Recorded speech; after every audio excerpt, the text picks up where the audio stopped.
Hey, welcome back. I'm not going to say to the podcast. Because we have a name now. We're moving on from the Thought Leader podcast. We're moving on to the new podcast name. It's a matter of speaking, a podcast for leading voices. Get used to it. I'm going to start saying it more. I hope you've been digging our content. I'm Dylan. Welcome back.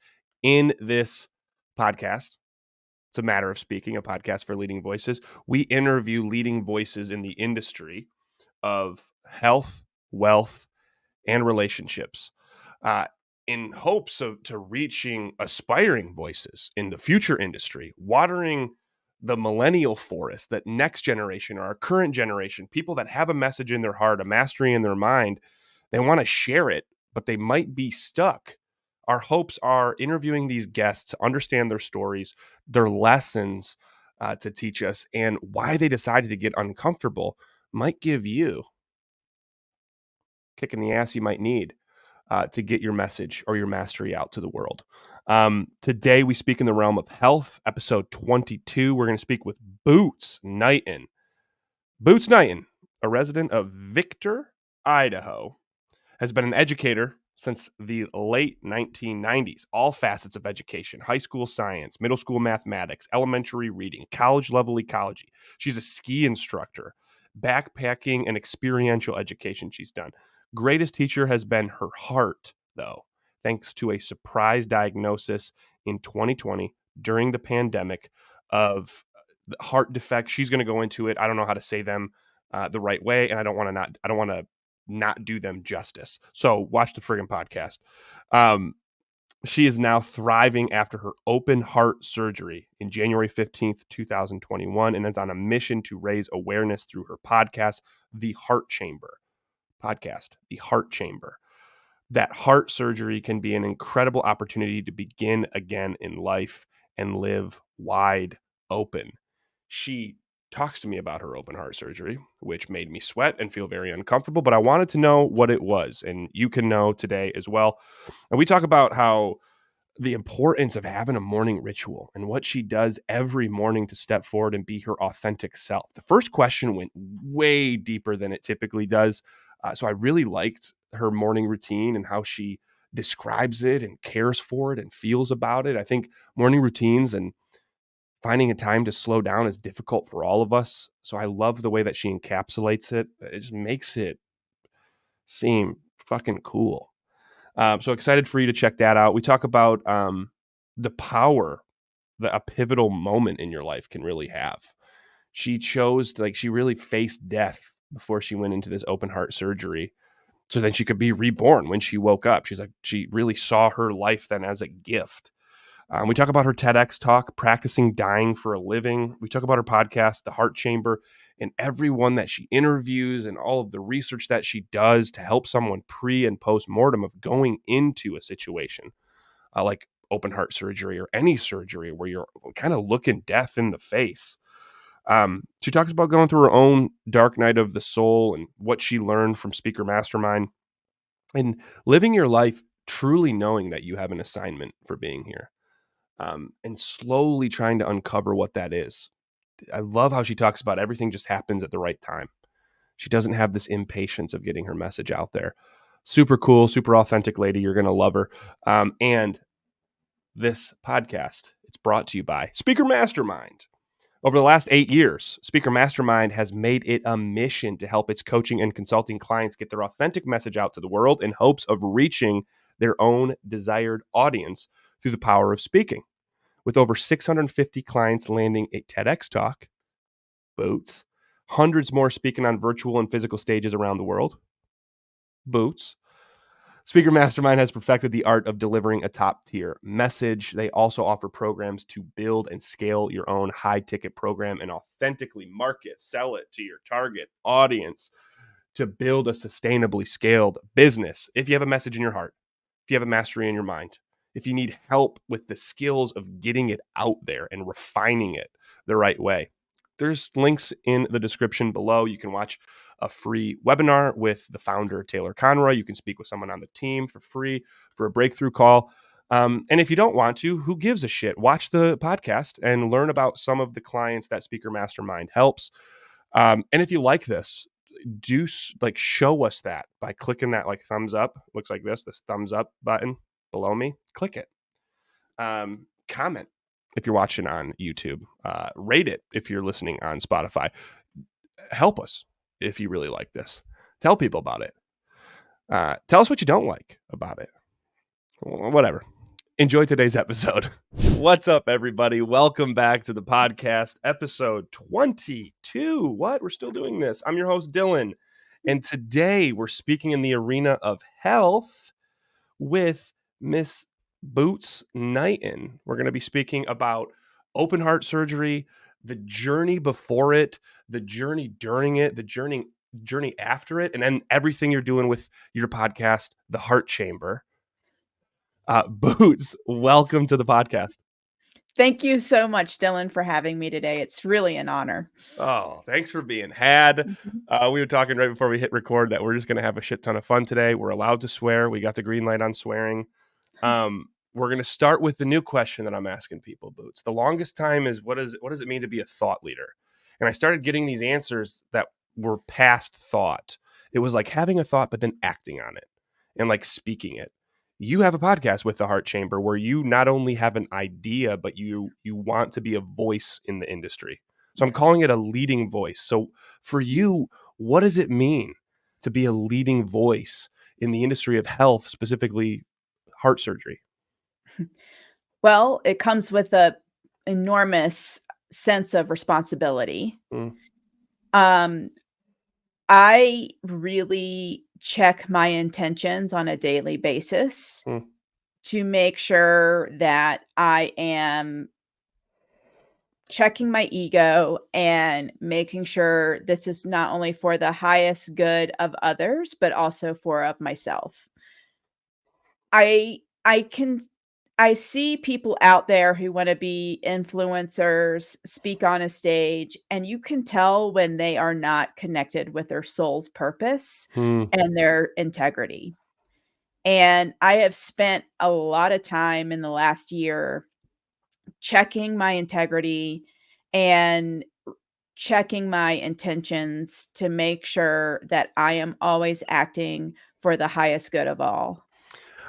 Thank you for that answer. I also think it's wild that if you take the word influencer, it should be so much power to that. Like you have the ability to influence, but when you hear the word influencer, we're all thinking of something different nowadays. It's almost like some of the authenticity has being peeled away because it's whatever they're going to get paid to do. So you're authentically putting yourself out there. Question of what you said though, it's it comes with a lot of responsibility and you're consistently checking yourself. I want others to have that practice because I think maybe the fear they have to put themselves out there is I don't want to turn into this quote unquote influencer. I want to be authentic. What do you do consistently to be able to check your ego, to check in with your soul's purpose? Like what's the actual act day to day or week to week?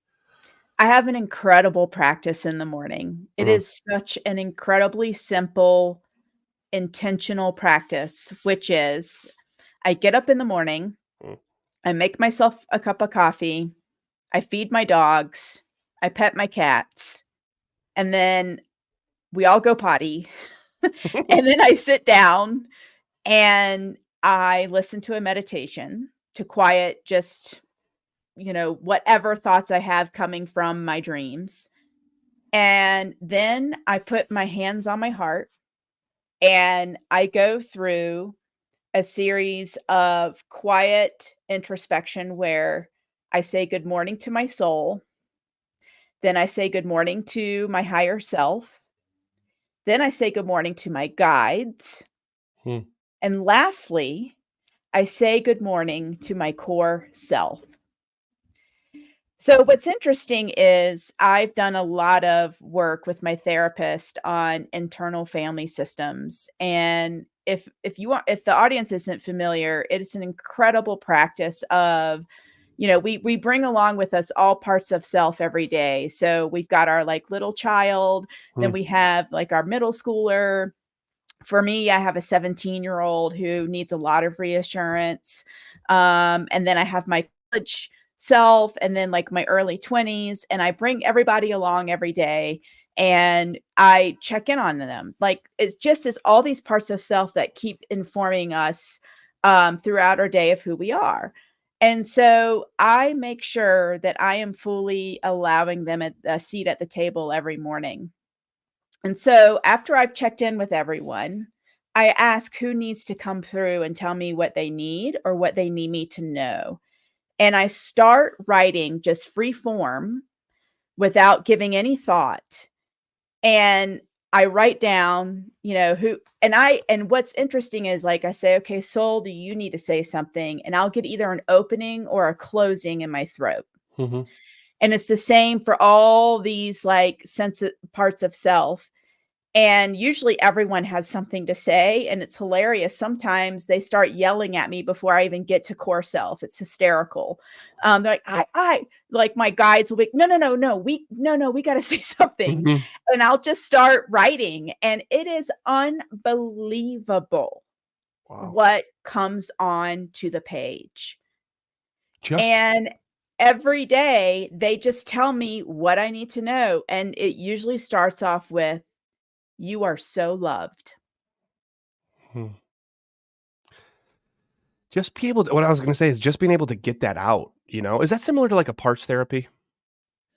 I I'm not a therapist, Or although not, I've yeah, done you're so right. much therapy at this point, I feel like I am.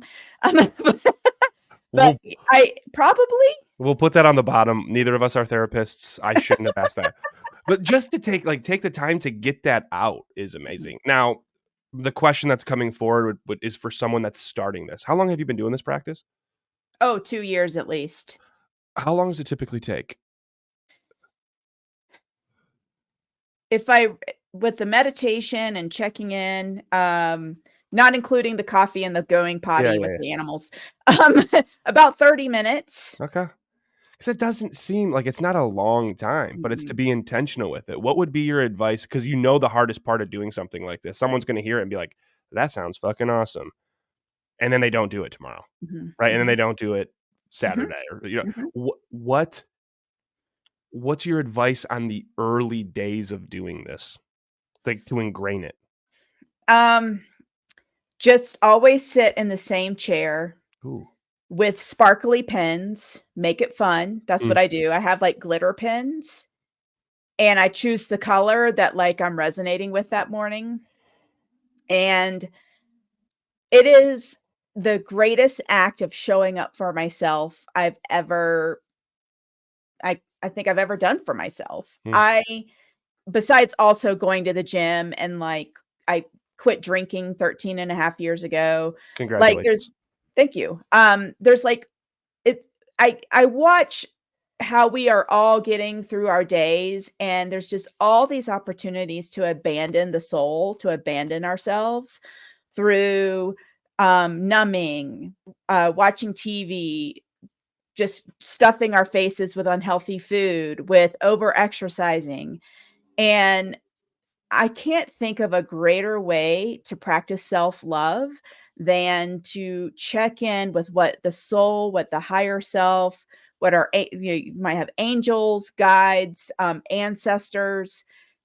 It's so personal to the individual, Mhm.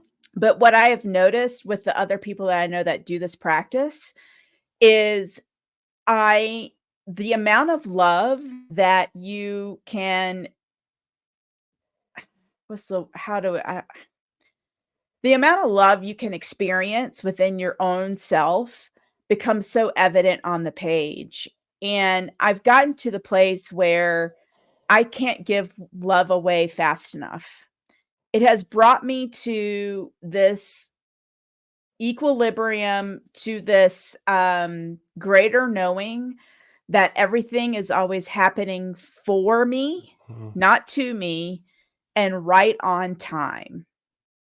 Yeah, we were talking about that before we got started, and I'm like, "Hey, when this comes out," you're like, "It'll come out when it comes out, everything happens on time." And I'm like, just the importance of saying that out loud, because I feel like we can understand it conceptually, but to, like, feel it, like, experientially is huge. Mhm, Um, man, that's awesome. The thing that I'm taking from this and anyone listening is you're turning this into a creative ritual, like a mhm, true creative ritual to self, where you can give yourself time to fully love yourself.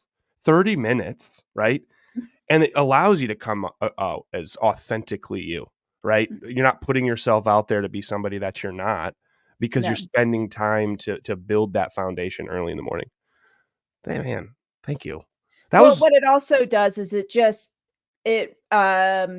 sets an intention for the day of love and truth and integrity, hmm, and it calms my nervous system. It just primes my nervous system for a successful day or effective day. Effective would be a better term, because some days are just hard, yeah. right? Like, I mean, we're having a human experience on a planet that, thinks war is a way to solve an issue. Mm. And so it's like, how can I get through my day where my nervous system stays calm, grounded, and not overreactive? Yeah, it's like a lot of people are going to talk about, man, it's just my days go, it's go, go, go, go, go, go. It's just nonstop. And then like it could easily, the question could be, well, how do you start them? Because if we Mhm, start them just be like, I got to get to it, it just starts that way, then of course it's going to continue that way. We need to mhm. prime ourselves. Or I'm the nerd at Speaker Mastermind where everything's a warrior analogy for me. I'm like, I want to put my armor on before I go out and take on the battle that is life and society of any given day. Okay, that was a longer first question, which was really Sorry. fun. No, don't. That was enjoyable. But I do say that because I do want to get into your story Mhm, and how you got here. Because mhm. we're talking about your heart surgery today. We're talking about your podcast, The Heart Chamber. Um, but I want to understand the beginning of this story, because what I know from your background is you're an educator at heart. You have taught from like pre-K all the way through college ecology classes. You're a ski Mhm. instructor as well for a while. So it's like you Yep. walk this path of an educator all from the 90s until about COVID, right? Mhm. And in COVID, you get the diagnosis that, and I'm gonna fuck up this word. So Myocardial bridging. that's what I said. Yeah, thank you for that. You get a call to get the diagnosis of this is what you're going through, that word, and that you need open heart surgery.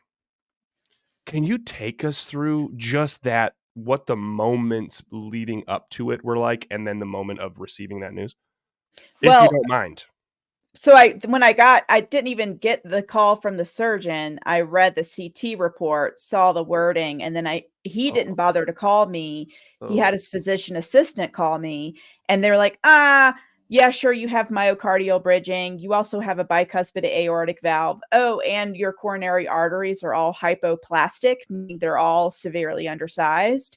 But none of that is causing your heart attack symptoms. You just have anxiety. Oh my. Mhm.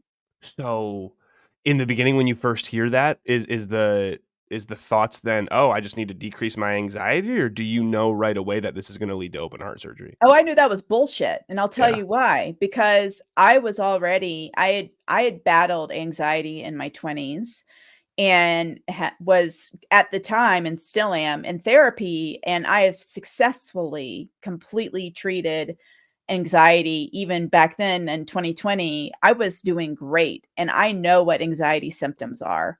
These symptoms, it started on June 26, 2020. I was on a mountain bike ride with my husband, and I had crushing pain down my left arm, an elephant on my chest. I Mm. started sweating profusely. I was nauseous. And I mean, it was classic heart attack symptoms. In that And moment, are you like, "I'm having a heart attack"? yeah, yeah. Oh my. But here's the thing, who wants to believe that? I was 42, literally in the best shape of my life. We're on a mountain bike ride way in the backcountry of a remote mountain range. And my husband's like, "We need to call 911." Like, and I was like, "I'm gonna finish this mountain bike ride. We just got to the Jesus. top." So and it was all downhill, and I was like, this is probably stress. To my cardiologist credit, I mean, my mom had just been diagnosed with cancer, and my car engine had just blown up. So I was experiencing some stress, but Mhm. stress doesn't manifest in your left arm and Yeah. crushing chest pain. So, we did go to the hospital that night, ultimately, but only after I finished my mountain bike ride, cooked dinner, took a shower. And that's the thing I want to implore on the listeners is when your heart starts talking to you, go immediately. Yeah. I didn't. And so by the time I got to the ER, they did not find a heart attack, but later determined that I did have one. But it took several weeks for me to get I had to get into a cardiologist. It took a while to get him to listen to me. And then when he finally did all the correct tests, he was like, you're still fine. But by then I was to the point, it took only a month for me to go. I climbed Idaho's tallest peak within that same time frame. And from that time to 4 weeks later, I couldn't stand in my own kitchen and wash dishes. And he still told me I only had anxiety. And I got on to a Facebook group after I got all my diagnoses and said, "Hey, this is happening." I got into the myocardial bridge support group and I said, "Hey, this is happening. What do I do? I feel like I'm going to die." And they gave me all the education I needed to know I needed to get to Stanford to get testing. But I had to wait 5 months because of COVID. So you go down there, I get go the to Stanford. testing, and then this is where they're actually like, "Yeah, you need this. You need." Yeah. And So I what was are supposed to have surgery, but while I was there, the ICU filled up with COVID patients and they had to cancel my surgery. And so we'd already flown to California, booked all like the Airbnb and everything. So by then I'm wheelchair bound. Mhm. And then I had to fly back. And I was so crippled from the myocardial bridging. And I actually got back on that Facebook support group and I found a surgeon that had been hiding in plain sight within a 5-hour driving distance from where I live. I live in the Tetons, Mhm. and this was down just south of Salt Lake City. And 3 weeks later, I had open heart surgery on January 15th, 2021. I found my surgeon, Dylan, on Facebook. Not marketplace, but just like networking. Wild. Hey, looking for open heart surgery. This is how much I'm willing to pay. That is, I mean, because one of the things I was going to ask is the initial thoughts, but it's like it's probably just like, oh my gosh, this and then this and then this and then this. So you finally get it, right? Mhm. For those that don't know, myself included, what is the process of an open heart surgery? So it is pretty brutal. It doesn't sound I good. No, and I later read the surgical report and I was like, "Oh, I'm so sorry. I'm so sorry, but I had to save our life." I was like talking to my heart, my chest. Mm, So yeah, so you check in the day before, they run you through a ton of tests just to make sure you're not going to die in surgery. Um and then you have to I had to bathe that night with the special soap, and then the next morning they got me up at 5 and I had to bathe again with the special soap. And then I had like a little mini surgery prior to the open heart where I was awake and the lady inserted an arterial blood pressure sensor. And then they rolled me down what felt like a mile long hallway. And into a really cold operating room. Like, I just remember it being so cold. And then I went to sleep, and they cooled my body down to 93 degrees and then cut my chest open. So they have to break through the sternum, peel me open, God, I and wish I then didn't ask this question now. Keep going though. Keep going. Palms are sweating right now. I can stop. No, keep talking about how they're peeling you open. Okay. But then, peeled a cut through the sac around the heart. Mhm. And then, my surgeon said then he put my heart to sleep so it could take a nap. But really what that meant was they stopped my heart. And the way they do that is they cut a hole into the aorta and insert some chemicals, like the amount of chemicals that were on my cost sheet for the hospital bill was 2 pages long, single spaced, font size 10 of Damn, all the chemicals they put in my body that day. damn. And then, so my defect, myocardial bridging, my coronary arteries when I was forming in utero, my LAD and my LCX got trapped into the heart muscle. instead of being on top. And so every time my heart was beating for 42 years, those arteries were being squeezed and cutting off blood supply to my heart. Okay. So he trimmed away the muscle, brought the arteries to the surface. It's called unroofing. And then he sewed me up and took out, got my heart beating again. And that was that. Awesome. Oh, man, that was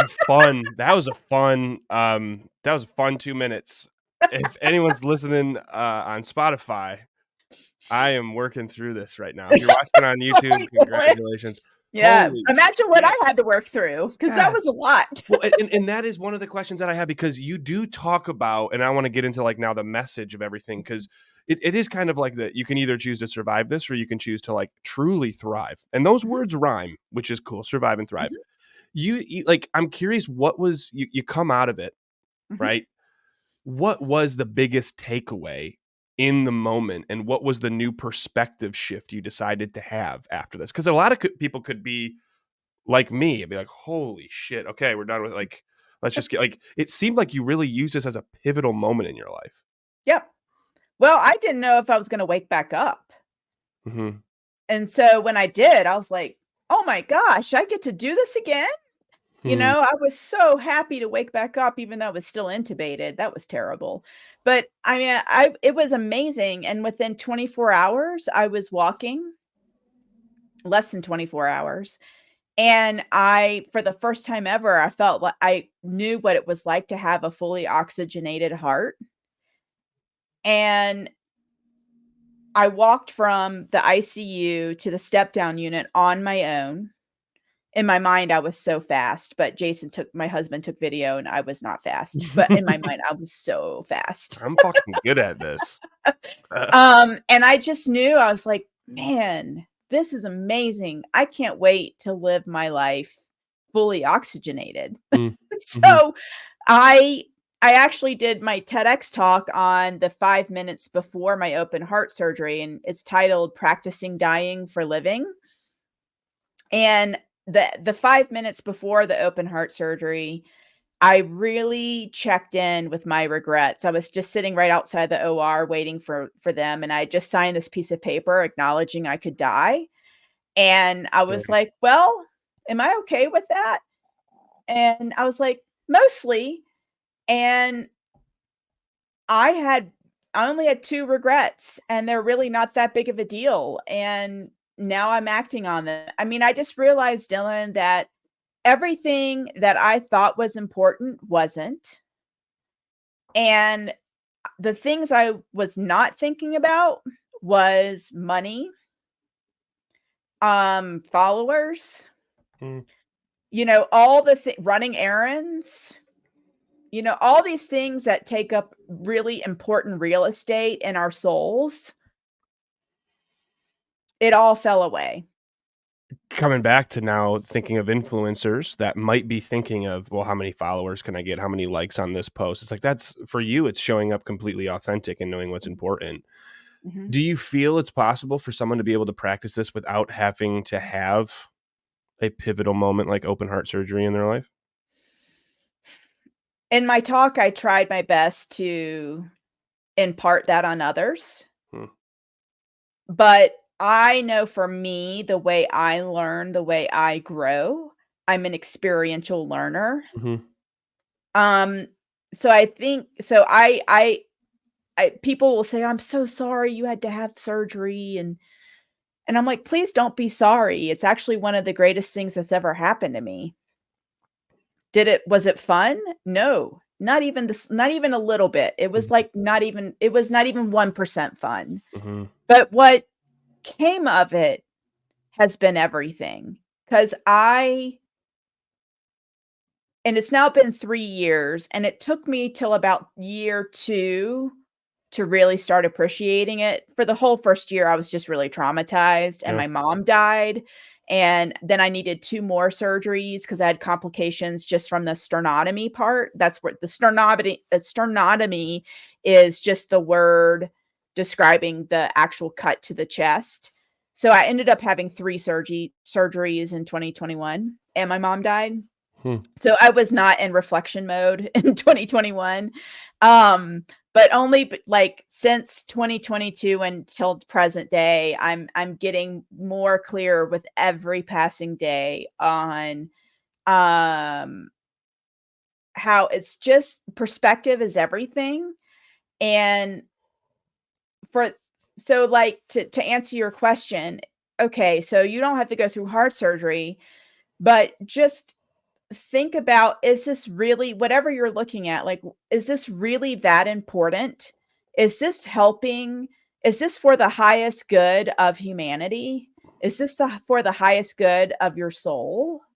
Like, who gives a shit if you Mm-hmm. have a million followers? Like, that's so boring to me. Mm-hmm. Like, are you like really inspiring people and connecting people to make a difference? Or are you just trying to sell shoes? Mm-hmm.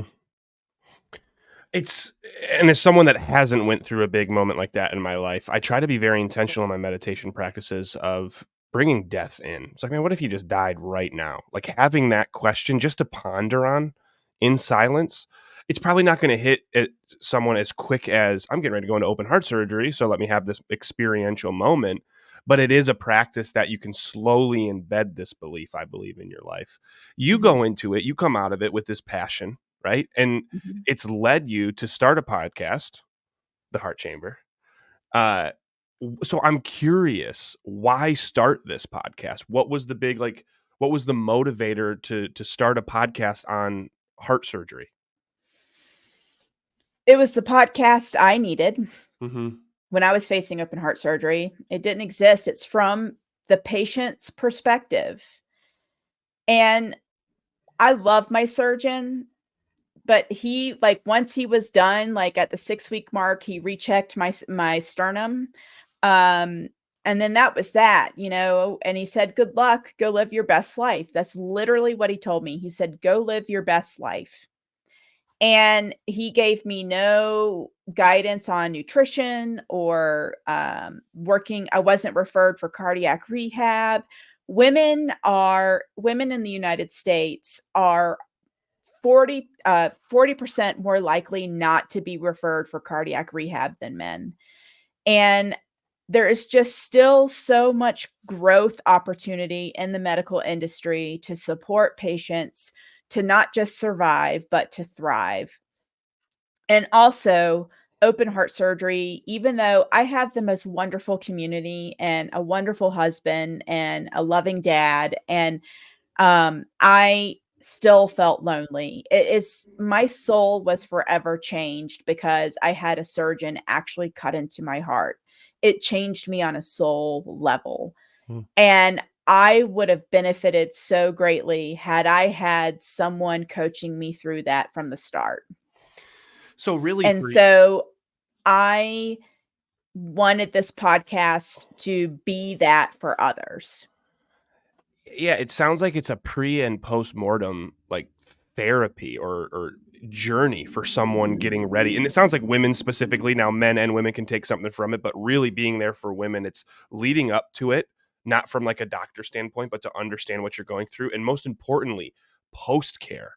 Because a Mhm, lot of times these doctors are like, yo, you're good. Get out of here. Go mhm. live your best life. And you're like, hey, there's other things that we should touch on to make sure we're embedding into our life properly. What who are some of the people you interview on this podcast? Well, and I do wanna say it's for men and women. I just Okay. happen to talk about what women face in the medical industry. I mean, like I said, my original cardiologist who I fired, told me it was just anxiety. Women Right. hear that all the time when they show up in the hospital. It's a really common theme. So I just wanted to, like, bring that out into the light. Mhm. But I have interviewed from, like, heart transplant to bicuspid valve, um, s bypass surgery, myopathy, cardiomyopathy, and then I've been highlighting healthcare providers, but, like, really out of the box thinking, like the importance of Reiki. Hmm. My acupuncturist has been a hugely instrumental part of my healing, and so I had her on to talk about how acupuncture can be incredibly helpful for heart surgery patients. And then I'm also really starting to highlight dietitians, and speaking truth to the keto diet, the paleo diet, and bringing in research and speaking to clean and healthy eating and how that's problematic. And so I'm going to be diving in more and more into that as well. We've got to have a balanced approach to healing that is accessible to everyone. Mhm. So really, it sounds like you're interviewing all the players and potential players that we typically don't think of if we go through this ourselves. Yep. That can play a vital role Mhm, in post mortem going mhm. into an experience like this. Have you heard anything specific? And I know you were also saying actually that you're doing some of these podcasts solo, so you're full on. We're about to get into the uncomfort zone in a bit here, but I have yet to do a podcast solo just to talk. Like that is take some gumption, Mhm. to put yourself out there. So one, congratulations. Thank you. Uh, two, speaking with these patients, speaking with, people that can help, are you hearing anything from patients like in regards to the healthcare system in the United States as they go through this process? Yeah.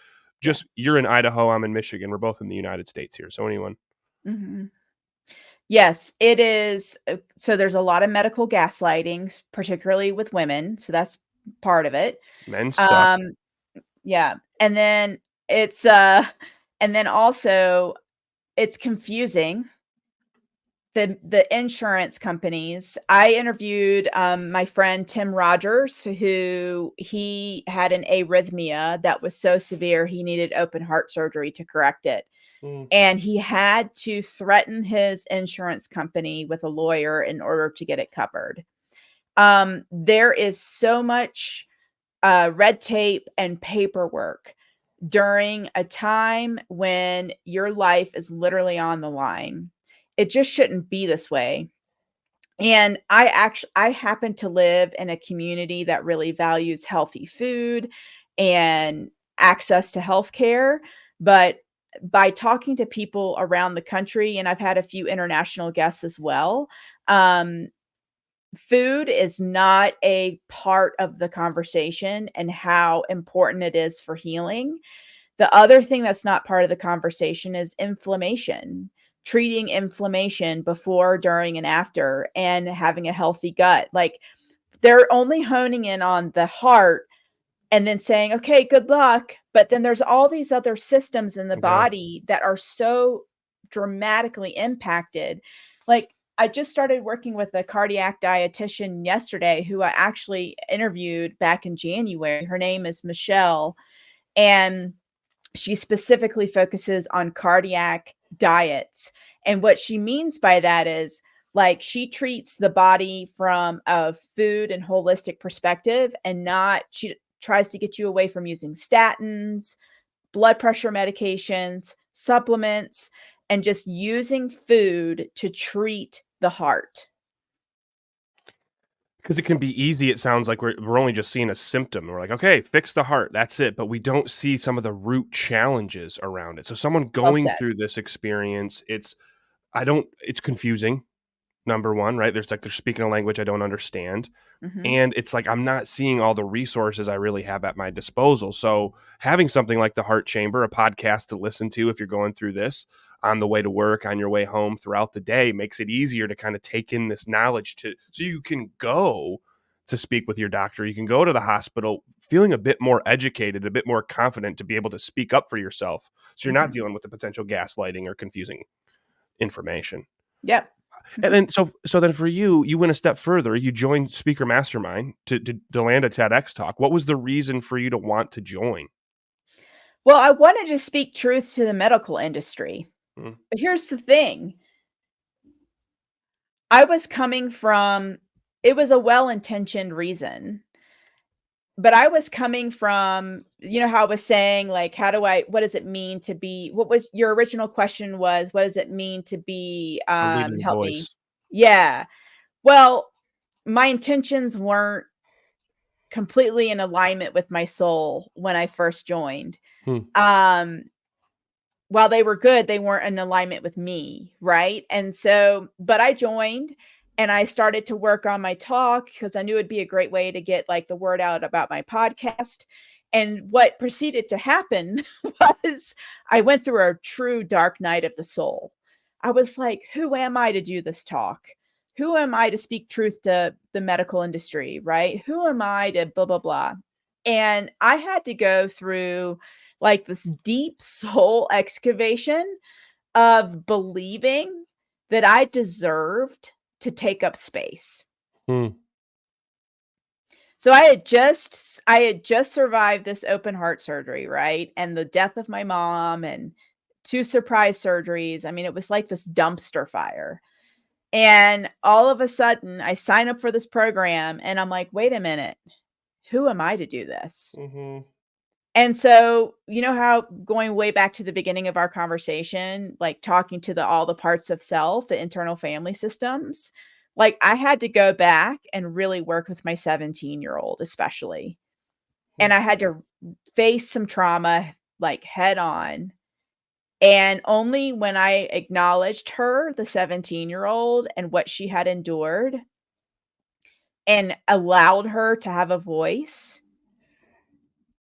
was I ready. And then after I went through 5 versions of the application process for TEDx, I got to what I was meant to talk about, Hmm. and when I watch my talk now, I'm like, "Yeah, that's what I was meant to talk about." I love that because it starts to answer my final questions of, why did you decide to get uncomfortable? I think it was taking that and going into that dark night of the soul to Mhm, be able to talk to parts of yourself. And I wrote down the words to believe you deserve to take up space on this. mhm, That seems like what you did to get uncomfortable, but it sounds like what you're gaining. And please correct me if I'm wrong here. What you gained from Speaker Mastermind is the um, refinement process of you come in with an idea, and then I had the same thing as I went through my application intensive. Like, you come with an idea and you're like, wait, no, that's not it. And then you're like, who the hell am I? But this refinement process it mhm, allows you to get the more pure message out there. Now you're looking back and you're like, hell yeah, that was a great talk. mhm. Practicing dying for a living, TEDx on YouTube. What a plug, Dylan. Last two questions that I have as we wrap up here. You decided to venture in to the dark night of the soul. You decided to be like, I'm going to do this, right? Ego hat off when I ask this question, right? So I'm not thinking you're cocky or egoic. Why do you feel most people don't get outside their comfort zone to get their message or their mastery out to the world? They haven't built the courage muscle. Hmm. It takes a lot of courage, an incredible amount of courage to be seen. Because here's the thing, you can't control what people are gonna think about you. Hmm. And then it's none of your business what they think about you. It's also none of their business what you think about them, Mm. right? Hmm. But you have to be willing to tolerate the idea that people are gonna judge you, they're gonna make assumptions, and that you have no control over that. Okay, then. Last question. You ready for it, Boots? This is a fun talk, by the way. Is I typically say, what would your lesson be for the person who's like close to getting outside the comfort zone, right? But I'm gonna tie to what you just said of it takes courage and most people don't have the courage. What do you feel is the first step to bringing this courage more to light in your life?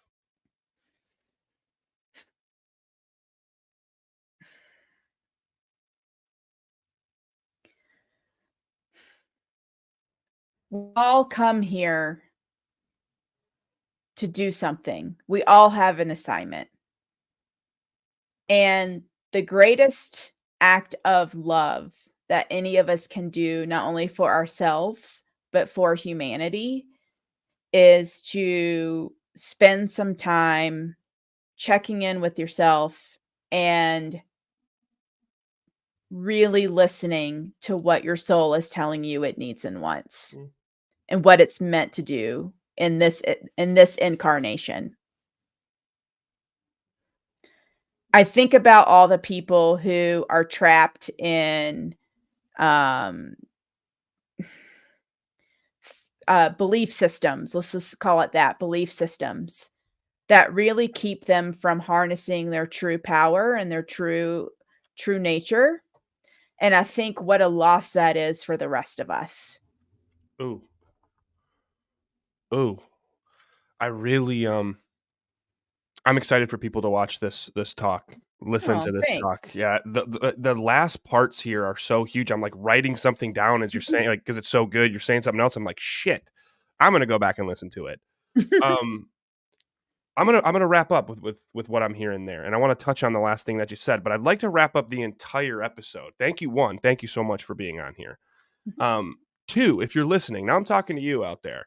If you're listening, and I'm curious what your biggest takeaway is. Make sure you're dropping a like. Make sure you're dropping a comment. What are you learning from Boots? What information do you want? What questions do you have? I'm sure she will be perusing the comment section to answer, to send you the resources, or which will probably be the Heart Chamber podcast. Make sure you check that out. But here are the big takeaways that I took from today's podcast, Boots. Starting off with being a leading voice, you say it takes an enormous sense of responsibility and owning that from the beginning, having courage to own that from the beginning. Things that you do to build yourself up now that you're in the arena is the importance of a morning ritual. Like really getting creative and spending time with all parts of yourself.